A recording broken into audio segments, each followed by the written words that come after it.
Well, I recognize that dour expression anywhere. Welcome to MojoPlays, and today we're finding our favorite hidden Easter eggs and secrets you missed in God of War 2018. I know you're a god. Not of this realm, but there's no mistaking it. But what does it all mean? That I was not the only parent with secrets. Kratos certainly has a lot of secrets he'd like to keep hidden, but these are some of our favorites that we managed to uncover. Beware, since we are talking about secrets from 2018's God of War, there will be major spoilers ahead. I'm going to cut off your head now. Fair enough. Did we miss an awesome Easter egg? And did you know that Baldur flips off the God of War after their first encounter? Let us know your favorite hidden detail down in the comments.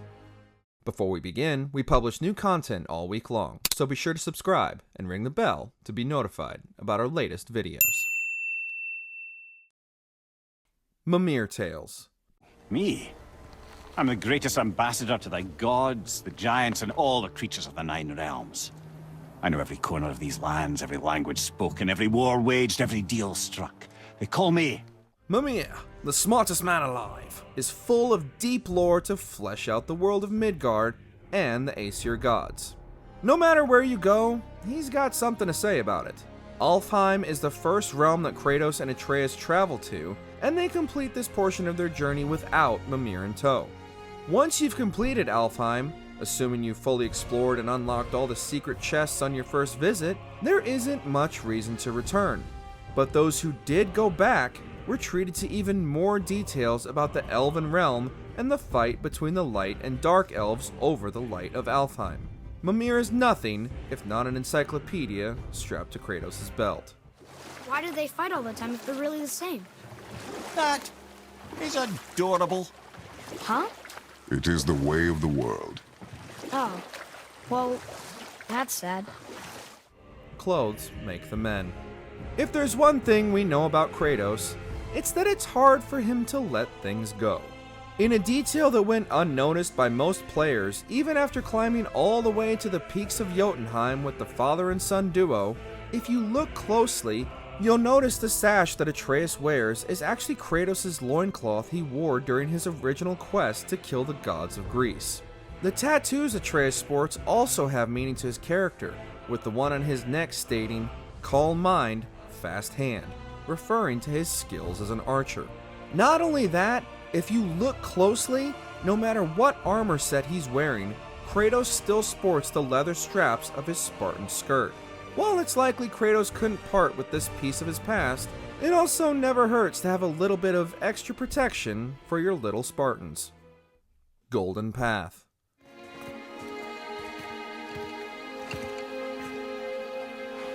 Look. All this time, there's been a protection stave around our entire woods. All modern games have ways of guiding the player along a given path, whether it be highlighting it with some kind of game-specific visual cues, or the old standard of having climbable ledges be covered in white paint. At least we hope it's white paint. Canonically, it may be bird poop in a lot of these games. But in God of War 2018, Cory Barlog and his team made their traversal markers a meaningful part of not only the gameplay, but also the story. Shortly after reaching Jotunheim, Kratos and Atreus find one of Faye's glowing golden handprints alongside one of the markers designating a climbable ledge, and Atreus remarks that Faye not only predicted their path, but was also guiding them on their journey. It's an important detail that managed to go over a few gamers' heads and made those who caught it completely rethink their entire journey. It's Mother's. She was here. She saw every step we took before we took it. Like she was always with us. Watching over us. Leading us home. Freya, the Valkyrie Queen. I'd bow if I could, Your Majesty. Forgive me. Had I known the witch in the woods was Freya herself, I never would have suggested this.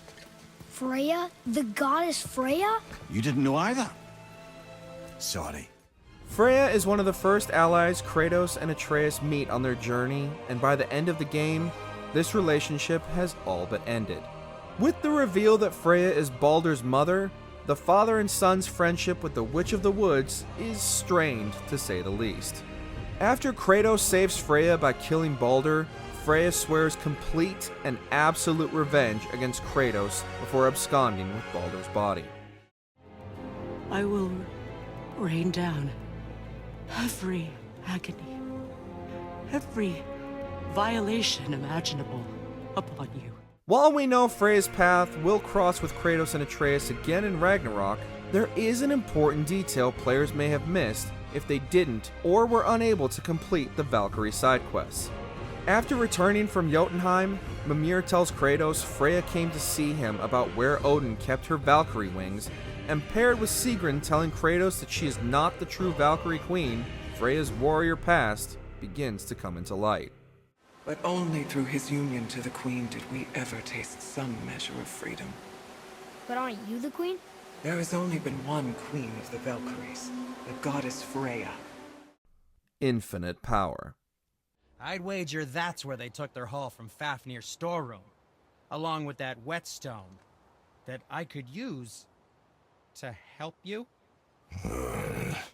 Thanos' Infinity Gauntlet is so powerful that not only can it cross into the multiverse, it can travel back in time and cross into other entertainment mediums as well.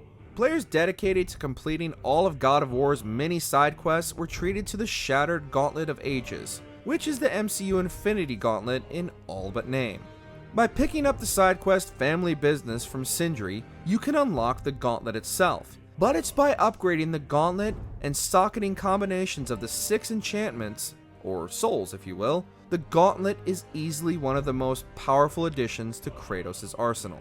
You can't rewind time or snap all the Aesir gods from existence, but the gauntlet's crowd control blast and subsequent energy shot can still lay waste to any who cross Kratos' path. What's in a name? It's Mother. Look. She's arguing with a bunch of giants. She knew giants? At the close of the game, the player as well as Kratos and Atreus are bombarded with revelations and even more questions. The reveal that Faye was in fact a giantess came as an enormous shock to all parties and meant that Baldur was actually looking for Faye, not Kratos, at the beginning of the game.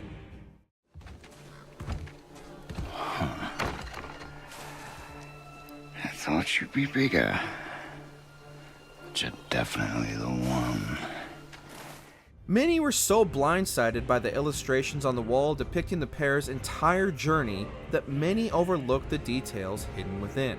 Etched in runic within the murals is Faye's full name, Laufey, who in Norse legend is the frost giant mother of Loki, which brings the Loki reveal full circle. More surprising is the name given to Kratos by the giants, Farbauti. While not as much is known about Farbauti in Norse legend, the myth still tracks since there's so little information about Loki's father that Kratos easily slips into Norse mythology.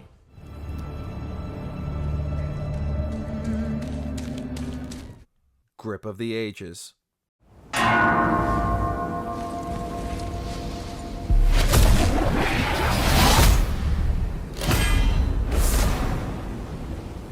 The collector's edition of God of War is a treasure trove of collectibles and secrets for fans to pore over and decipher, and by far one of the coolest is hidden in the world map included with the set. If players follow a set of instructions on the map while at Muspelheim Tower, they can unlock the Grip of the Ages, an incredibly powerful axe pommel that was created by Brock and Sindri, and seemingly tossed into the void only for the God of War to find it. It's best to get this grip as early as possible, because while it's powerful early on, you will most likely come across more useful axe pommels in your travels. But this is still an interesting Easter egg that was right under the collector's noses. Prophecy fulfilled. And our fight with Baldur. But that just happened. Wait. They knew everything that was going to happen. The reveal of the murals at the end of Kratos and Atreus' journey is certainly eye-opening, but some gamers noticed during replays of their adventure, some of these predictions can be spotted earlier than your arrival at Jotunheim. During the player's initial fight with Baldur, Kratos slams the Aesir god into an enormous rock standing all on its own amongst the surrounding mountains. However, if you're quick enough to take a closer look before Kratos attempts to pancake Baldur with it, you can see Faye's prediction of Kratos and Atreus' final fight with Baldur and Freya. While some details are different from the mural on the walls of Jotunheim, this may stem from the belief that time is always in flux and no event is set in stone. Quite literally in this case. The boat captain.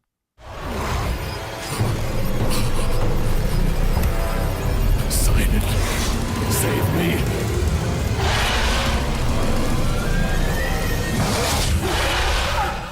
Pour one out for the poor boat captain. After being unceremoniously sacrificed by Kratos to the Hydra simply to retrieve the captain's key, he was then accosted by Kratos again while trying to escape from Hades, before finally being summoned against his will to fight Kratos alongside the barbarian king.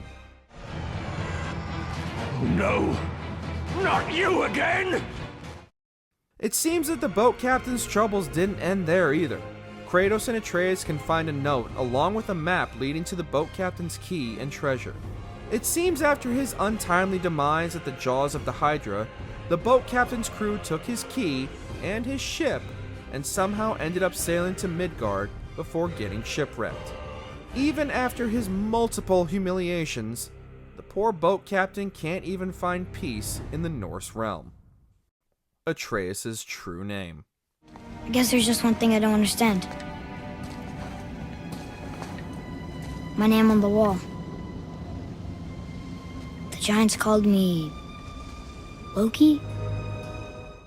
One of the biggest reveals came at the end of the game, when not only was the origin of Atreus' name revealed, but also his true name his mother had chosen for him, Loki. However, before the name Atreus was revealed as the name for the boy, GameSpot took it upon themselves to give him a name, Charlie, for some reason. Obviously, this wasn't even close, but director Cory Barlog thought it was funny enough to include a nod to that name and awarded it to Freya's turtle home. How's it going, Charlie? Is your witch friend here? What is that name? But eagle-eyed players hunting for more secrets hidden throughout the game discovered one right above the players' heads in Kratos and Atreus' homestead. Carved into the woodwork in runic letters around the house is the name Loki, meaning Faye never let go of the name she had originally chosen for the boy, even after agreeing to name him Atreus. I should be out there, finding out who I am, who Loki is. Do you agree with our picks? Don't forget to stick around and check out our other videos on MojoPlays.